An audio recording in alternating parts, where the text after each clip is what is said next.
ہم اور آپ پیدا ہوئے ہیں اللہ کی عبادت کے لیے. اللہ نے پیدا کیا ہے تاکہ ہم اس کی عبادت کریں. اور معاف کرنا، عبادت کا جب نام آتا ہے تو ہمارے دماغ میں کیا آتا ہے؟ نماز. ہمارے دماغ میں آتا ہے روزہ. ہمارے دماغ میں آتا ہے زکوٰۃ. ہمارے دماغ میں آتا ہے حج. معاف کرنا. آپ اپنی بیوی کا حق ادا کرتے ہیں، بچوں کا حق ادا کرتے ہیں، حلال روزی کمانے کے لیے دھکے کھاتے ہیں، حلال روزی کمانے کے لیے سفر کرتے ہیں. آپ کا کاروبار بھی عبادت ہے. آپ کا بیوی بچوں کا حق ادا کرنا بھی عبادت ہے. آپ اللہ کی مرضی کے مطابق جو بھی کام کرتے ہیں وہ عبادت میں آئے گا. اور اللہ نے اسی عبادت کے لیے ہمیں اور آپ کو پیدا کیا ہے. دنیا کا دستور ہے، جو چیز اپنا مقصد پورا نہیں کرتی اسے یوز لیس بنا کر کے پھینک دیا جاتا ہے. یہ مائک میرے سامنے رکھا ہے، یہ مائک کام نہ کرے میں ہٹا کے پھینک دوں گا اس کو. یہ سامنے کیمرے لگے ہوئے ہیں، یا اگر یہ کیمرہ کام کرنا بند کر دے، موبائل ڈیڈ ہو جائے تو بلا وجہ کوئی اس کو اسٹینڈ میں لگا کے سامنے نہیں رکھے گا. بھائی اب کیمرہ کام نہیں کر رہا ہے، ڈیڈ ہو گیا، فون ڈسچارج ہو گیا، فوراً ہٹا کے ختم کر دے گا. دنیا کا دستور ہے میرے بھائی، جو چیز اپنا کام کرنا بند کر دیتی ہے اسے ہم ڈسٹ بن میں ڈال دیتے ہیں. میرے پیارے ساتھیوں، اللہ تبارک و تعالیٰ نے ہم کو اپنی عبادت کے لیے پیدا کیا ہے. اگر یہ مقصد ہم پورا نہیں کرتے ہیں تو ہم بھی یوز لیس ہو جائیں گے، ہم بھی بیکار ہو جائیں گے. اور آج ہم بیکار ہو چکے ہیں. آج جس کا جی چاہتا ہے ہمیں آنکھیں دکھاتا ہے. ابھی اتر پردیش کا معاملہ ہمارے سامنے موجود ہے. ظلم کرنے والے بھی وہی ہیں، اور ہم مظلوم ہونے کے باوجود ہمیں کو مارا بھی جا رہا ہے، ہمیں کو سزا بھی دی جا رہی ہے. یہ حالات کیوں پیدا ہو گئے میرے پیارے ساتھیوں؟ آج ظالم مظلوم ہی کو سزا بھی دی جا رہی ہے، مظلوم ہی کے خلاف ساری FIR بھی درج کی جا رہی ہے، اور مظلوم ہی کو جیل کے اندر بھرا جا رہا ہے، اور مظلوم ہی کے گھر کے اوپر بلڈوزر چلایا جا رہا ہے. یہ ناانصافی اور یہ بے ایمانی میرے پیارے ساتھیوں، یہ ہمیں سوچنے پر مجبور کرتی ہے کہ ہم کہاں کھڑے ہیں، ہمارا ایمان کہاں ہے، ہماری زندگی کا مقصد کیا ہے. ہماری زندگی کا مقصد کیا ہے؟ قل ان صلاتي ونسكي ومحياي ومماتي لله رب العالمین. اے نبی آپ کہہ دیجئے میری نماز اور میری قربانی، میرا جینا، میرا مرنا سب اللہ کے لیے ہے. ہم اللہ کو راضی کرنے کے لیے اس دنیا میں آئے ہیں، اور ہمارے پیارے نبی صلی اللہ علیہ وسلم کی زندگی ہمیں یہی سبق دیتی ہے. میرے پیارے ساتھیوں، ہمارے نبی نے کبھی دنیا کے عیش و آرام کے پیچھے آپ نہیں بھاگے ہیں. آپ نے بڑی سادہ، بڑی سمپل، بڑی سادھارن زندگی آپ نے گزاری ہے، اور آپ کی فیملی نے بھی گزاری ہے. حضرت عمر فاروق رضی اللہ تعالیٰ عنہ ایک مرتبہ اللہ کے نبی سے ملنے کے لیے آتے ہیں. نبی کے کمرے میں آتے ہیں. نبی کا کمرہ کوئی سنگ مرمر نہیں بچھائے، کوئی ماربل نہیں بچھائے، کوئی ڈیکوریشن نہیں لگائے، کوئی گھر میں ٹائلز نہیں لگے ہوئے ہیں. چھوٹا سا کمرہ ہے، مٹی کا فرش ہے، کھجور کے تنے کا پلر ہے، اور کھجوروں کا چھپر ہے. چھوٹا سا کمرہ اللہ کے نبی کا ہے. حضرت عمر آتے ہیں، ایک چٹائی پر اللہ کے نبی لیٹے ہوئے ہیں.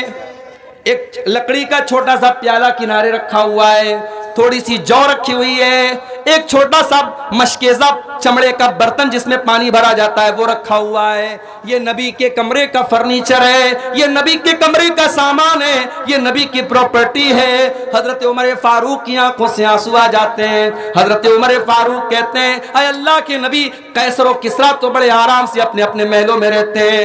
اے اللہ کے نبی، روم کا بادشاہ تو اپنے محلوں میں آرام سے رہتا ہے، ایران کا بادشاہ تو اپنے محل میں آرام سے رہتا ہے، اور آپ اللہ کے نبی ہو کر کے اتنی سمپل لائف گزار رہے ہیں، اتنی سادہ لائف گزار رہے ہیں. اللہ کے نبی فرماتے ہیں یا ابن الخطاب، اے عمر ابن خطاب، اما ترضى ان تكون لهم الدنيا وتكون لنا الاخرہ. اے عمر، کیا تم یہ پسند نہیں کرو گے کہ قیصر و کسریٰ کو دنیا مل جائے اور تمہارے نبی کو آخرت کی نعمتیں مل جائیں؟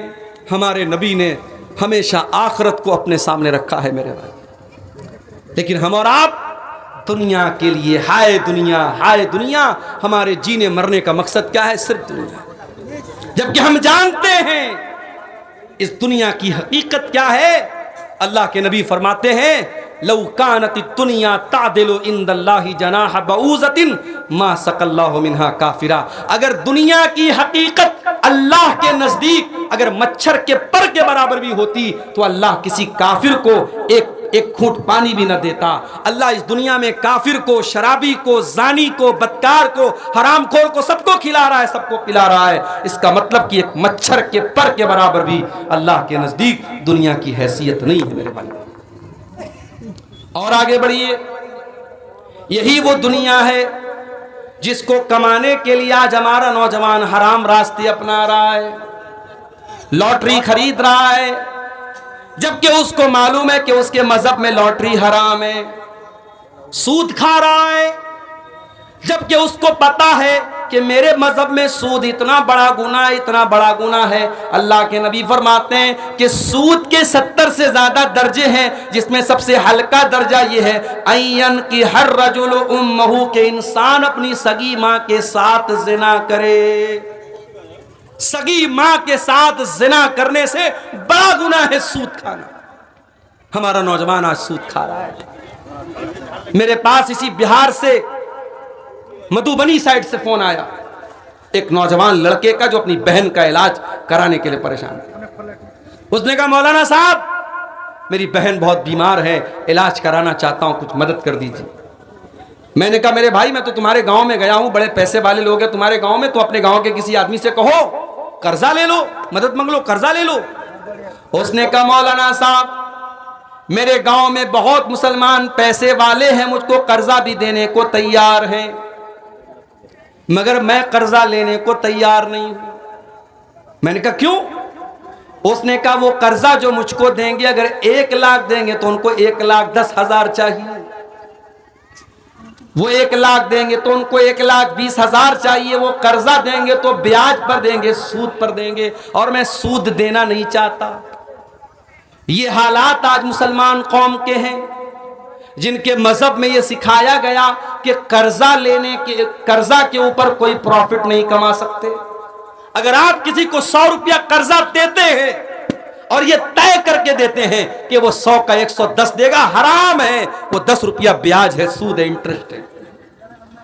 اگر آپ کسی کو 100 روپیہ قرضہ دیتے ہیں اور یہ طے کر کے دیتے ہیں کہ وہ 100 روپیہ قرضہ آپ کو لوٹائے گا اور ساتھ میں آپ کو چائے پلائے گا، تو وہ چائے بھی آپ کے لیے حرام۔ کیا ہو رہا ہے بھائی؟ کاہے ڈسٹرب کر رہے ہو؟ پھوڑ دو نا سارے غبارے ایک ساتھ پھوڑ دو بھائی، بار بار کیوں ڈسٹرب ہو رہا ہے؟ اگر 100 روپیہ آپ نے کسی کو قرضہ دیا اور اس 100 روپیے کے قرضے پر اگر آپ نے سامنے والے سے چائے بھی اگر مانگ لی تو یہ چائے بھی آپ کے لیے حرام ہے۔ مسئلہ نوٹ کرو، قرضے پر آپ پروفٹ نہیں کما سکتے۔ پروفٹ کمانا ہے بزنس کرو، پارٹنرشپ کرو، پیسہ لگا کے۔ قرضہ دیا ہے، قرضہ مدد کے لیے دیا جاتا ہے، قرضہ کمانے کے لیے دیا جاتا ہے۔ اسلام میں قرضے کے اوپر آپ پروفٹ نہیں کما سکتے۔ امام ابو حنیفہ رحمۃ اللہ علیہ بہت بڑے امام گزرے ہیں، انہوں نے ایک آدمی کو قرضہ دیا، ایک ٹرم طے ہو گئی کہ 6 مہینے میں وہ قرضہ لوٹا دے گا۔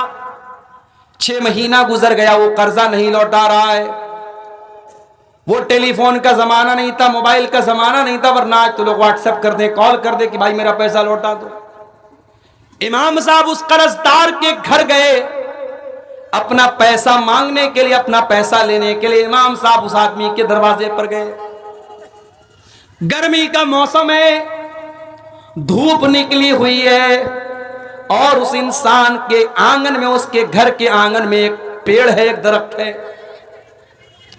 امام صاحب دروازے پر کھڑے ہیں، وہ انسان دروازہ کھولتا ہے، دیکھتا ہے کہ میرے دور کے بہت بڑے امام ابو حنیفہ رحمۃ اللہ علیہ میرے دروازے پر کھڑے ہیں، مجھ سے قرضہ مانگنے کے لیے آئے ہیں، مجھے جو قرضہ دیا تو واپس مانگنے کے لیے آئے ہیں۔ اس نے کہا امام صاحب بہت دھوپ ہے، آپ باہر کیوں کھڑے ہیں؟ آپ میرے گھر کے اندر تشریف لائیے اور اس پیڑ کے سائے میں آ کر کے، اس کی چھایا میں آ کر کے آپ ٹھنڈک حاصل کر لیجئے۔ او لوگو، تم تو حلال و حرام کی پرواہ بھی نہیں کرتے، تم تو سود و بیاج کی پرواہ بھی نہیں کرتے، تمہارے اسلاف کیسے تھے ذرا غور کرو۔ امام ابو حنیفہ رحمۃ اللہ علیہ جواب دیتے ہیں کہ اے میرے بھائی، میں نے تم کو قرضہ دیا ہے اور میں اپنا قرضہ واپس مانگنے آیا ہوں۔ اگر میں تمہارے گھر کے آنگن میں لگے اس پیڑ کی چھایا بھی حاصل کر لوں گا تو مجھے ڈر ہے اس بات کا کہ کہیں یہ بھی انٹرسٹ میں شامل نہ ہو جائے، کہیں یہ بھی بیاج میں شامل نہ ہو جائے۔ مجھے اس بات کا ڈر ہے کہ میں نے چونکہ تم کو قرضہ دیا ہے، ایسے آیا ہوتا، مہمان کے طور پہ آیا ہوتا، تمہارے گھر بیٹھ کے ایک گلاس پانی بھی پی لیتا، مگر میں قرضہ مانگنے آیا ہوں، اپنا قرضہ واپس مانگنے آیا ہوں، اور اگر آج میں تمہارے پیڑ کے نیچے میں نے چھایا حاصل کر لی تو مجھے اس بات کا ڈر ہے کہ کہیں یہ بھی حرام نہ ہو جائے، یہ بھی سود میں شامل نہ ہو جائے۔ میرے پیارے ساتھیوں، اسلام اس قدر سینسٹیو دین ہے، اسلام ہمیں ایک دوسرے کی مدد کرنا سکھاتا ہے، ایک دوسرے کی مجبوری سے فائدہ اٹھانے کی تعلیم اسلام نہیں دیتا ہے۔ اتنا بڑا سیمانچل کا علاقہ ہے، بڑی بڑی سنستھائیں آپ نے بنائی ہیں، کیوں نہیں آپ نے ایک چھوٹا سا بیت المال بنایا؟ چھوٹے چھوٹے ویاپاری جو 10,000 15,000 روپیہ قرضہ لے کر کے ایک چھوٹا موٹا کاروبار شروع کر سکتے ہیں، 15,000 20,000 روپیہ وہ بینک سے جا کر کے لون لیتے ہیں، اور جب بینک سے لون لیتے ہیں تو ہر مہینہ وہ جب اس کی قسطیں چکاتے ہیں تو وہ پیسہ اس میں بیاج کے ساتھ دیتے ہیں۔ میرے پیارے ساتھیوں، آج پوری قوم بیاج اور سود کے دلدل میں دھستی چلی جا رہی ہے، اور قوم میں جو پیسے والے لوگ ہیں انہیں ذرہ برابر شرم اور غیرت نہیں آتی کہ قوم کے ان غریبوں کو ہم اس دلدل سے نکال دیں، بغیر کسی انٹرسٹ کے اور بغیر کسی پروفٹ کے نان پروفیٹیبل آپ قرضوں کو دیجئے میرے بھائیوں، تاکہ سماج کو سود اور بیاج سے بچایا جا سکے۔ لاٹری کھیلی جا رہی ہے، 5 روپے کی لاٹری لگا کر کے 5 لاکھ روپے کا سپنا دیکھا جا رہا ہے، اسلام میں حرام ہے۔ کوئی بھی ایسا کاروبار جس میں آپ کا پورا پیسہ ڈوب بھی سکتا ہے اور اس کا ڈبل بھی مل سکتا ہے، جس میں آپ کا پیسہ داؤں پہ لگا ہے، وہ لاٹری، وہ جوا حرام ہے اسلام میں۔ اتنا حرام ہے کہ اللہ قرآن میں جب شراب کا ذکر کرتا ہے تو ساتھ میں جوا کا بھی ذکر کرتا ہے۔ یا ایھا الذین آمنوا انما الخمر والمیسر والانصاب والازلام رجس من عمل الشیطان۔ اے ایمان والو، یہ جو شراب تم پیتے تھے اب تک اور جوا جو تم کھیلا کرتے تھے اب تک، اور قسمت کا حال معلوم کرنے کے لیے جو پانسے کے تیر نکالتے تھے، پہلے کیا کرتے تھے؟ قسمت کا حال معلوم کرنے کے لیے تیر نکالتے تھے۔ ابھی آج میرے پاس ایک فون آیا، ایک عورت کا فون آیا، اس نے کہا مولانا صاحب میرے زیور چوری ہو رہے ہیں، سونے کا بڑا قیمتی زیور 30 گرام کا 30 تولے کا میرا سونے کا کڑا اور سونے کا ہار چوری ہو گیا، اور جبکہ میری الماری جہاں پہ میرے زیور رکھے رہتے وہاں کوئی نہیں جاتا ہے، میرے گھر کا کوئی انسان نہیں جانتا ہے، پھر بھی میرے زیور چوری ہو رہے ہیں۔ اس نے کہا مولانا صاحب میں مسئلہ جاننا چاہتی ہوں، ہمارے محلے میں ایک عورت ہے جس کے قبضے میں جنات ہے، اور جنات کے ذریعے وہ پتہ کر کے بتا سکتی ہے کہ ہمارے زیور کو کون چوری کر رہا ہے۔ میں نے کہا میری بہن آپ صبر سے کام لیجئے، آپ صبر سے کام لیجئے، اللہ سے دعا کیجئے، اگر آپ کی قسمت میں ہوگا وہ ہار آپ کا واپس ملے گا، مگر اس طریقے سے کسی جن کے ذریعے آپ یہ معلوم کریں، اسلام میں اس کی اجازت نہیں ملتی ہے۔ عرب میں کیا ہوتا تھا، وہ جب سفر کرنے نکلتے تھے تو تیر نکالتے تھے، اگر تیر پہ لکھا رہتا تھا کہ سفر کرنا ہے تو کرتے تھے، اگر یس والا نکلا تو سفر کرتے تھے، نو والا نکلا تو نہیں کرتے تھے۔ اللہ نے کہا کہ شراب بھی حرام ہے، جوا بھی حرام ہے، اور قسمت کا حال معلوم کرنے کے لیے جو تم تیر نکالتے ہو یہ بھی حرام ہے۔ والانصاب، اور غیر اللہ کے نام پر جو تم نے آستان بنا کے رکھے ہیں، جو تم نے آستانے بنا کے رکھے ہیں، تم نے بتوں کے نام پر جو جگہ بنا کے رکھی ہیں وہ سب حرام ہیں۔ رجس من عمل الشیطان، یہ سب گندے کام ہیں، شیطان کے کام ہیں۔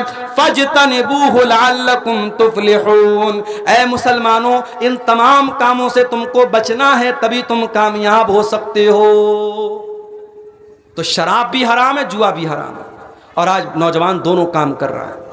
شراب تو شراب ہے، ہمارا نوجوان آج ڈرگس لے رہا ہے، آج کتنے خطرناک قسم کے ڈرگس آج ہمارے نوجوان لے رہے ہیں۔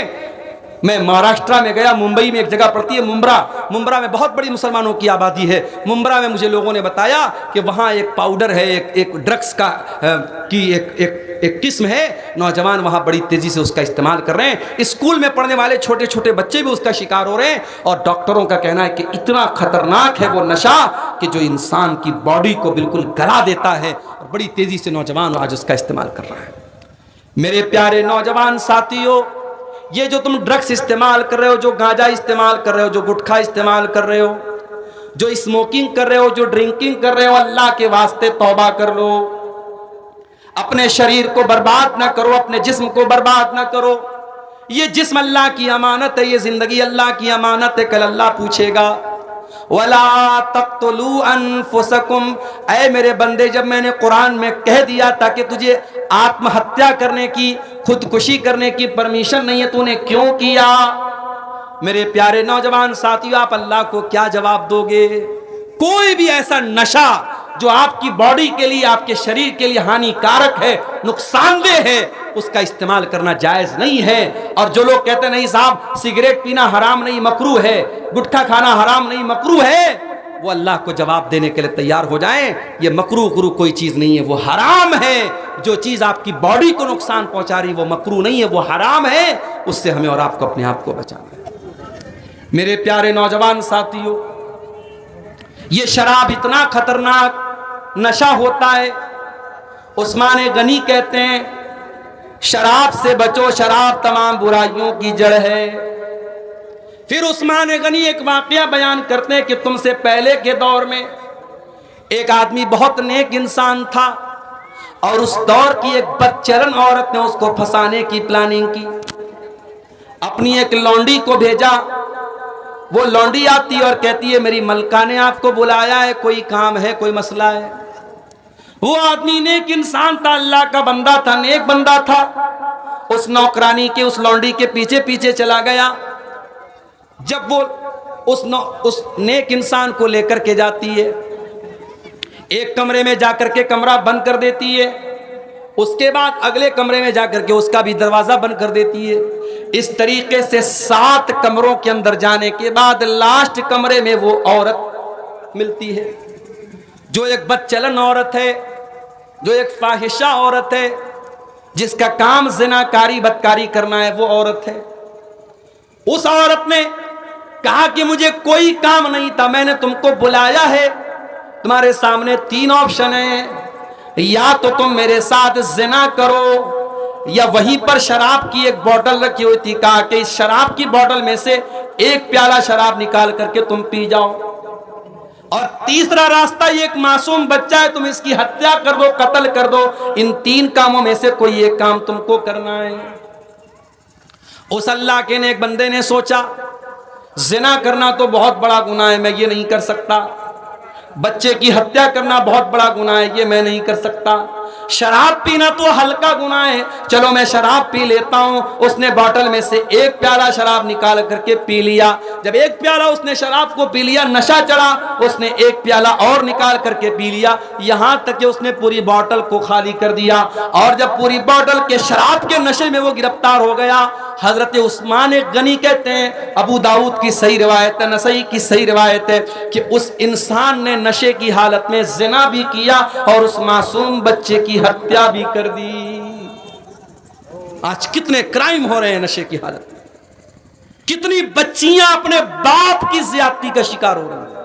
ابھی کل کی نیوز ہے، اخبار میں نے پڑھا کہ باپ نشہ کر کے آتا تھا اور اپنی ہی 10 سال کی 12 سال کی بچی کے ساتھ کالا کرتوت کرتا تھا.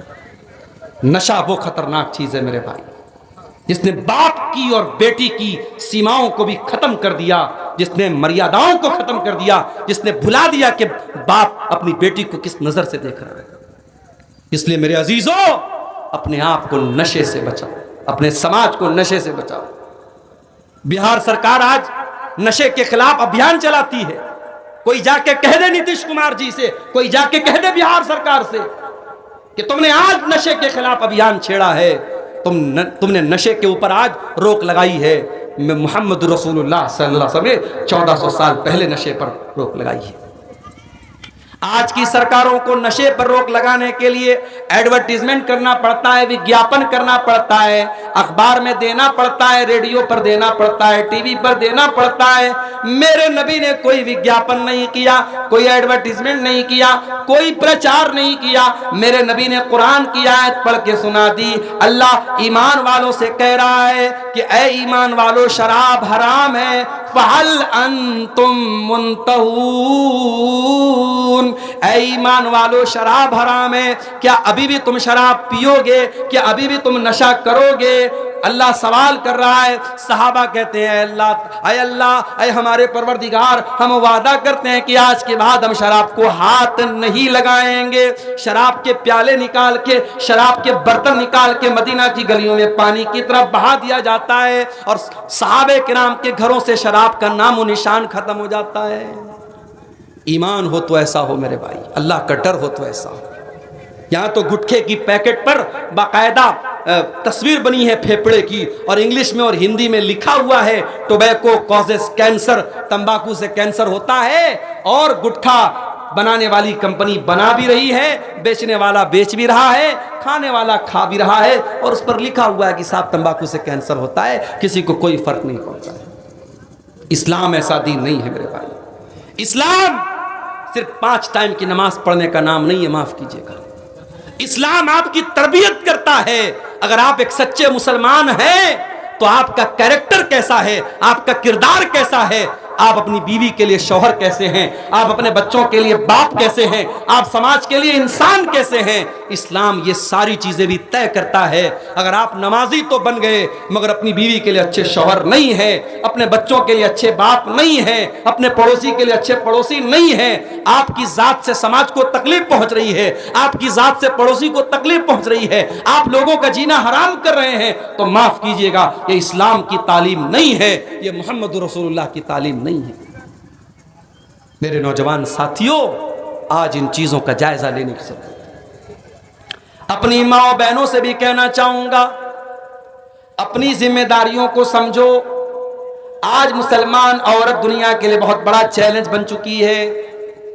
ڈاکٹر ذاکر نائک صاحب ہمارے پڑوسی ملک میں گئے، ایک نیوز اینکر نے جو ان سے بات چیت کر رہی تھی، بے پردہ ان کے سامنے بیٹھی ہوئی تھی، ڈاکٹر ذاکر نائک صاحب نے کہا کہ اگر کوئی خوبصورت عورت میک اپ کر کے سج سنور کر کے کسی مرد کے سامنے آدھا گھنٹہ بیٹھی ہے اور مرد کے دل میں کوئی ہلچل نہیں ہو رہی ہے، مرد کو کوئی فرق نہیں پڑ رہا ہے، تو اس مرد کو جا کر کے اپنا علاج کرانا چاہیے۔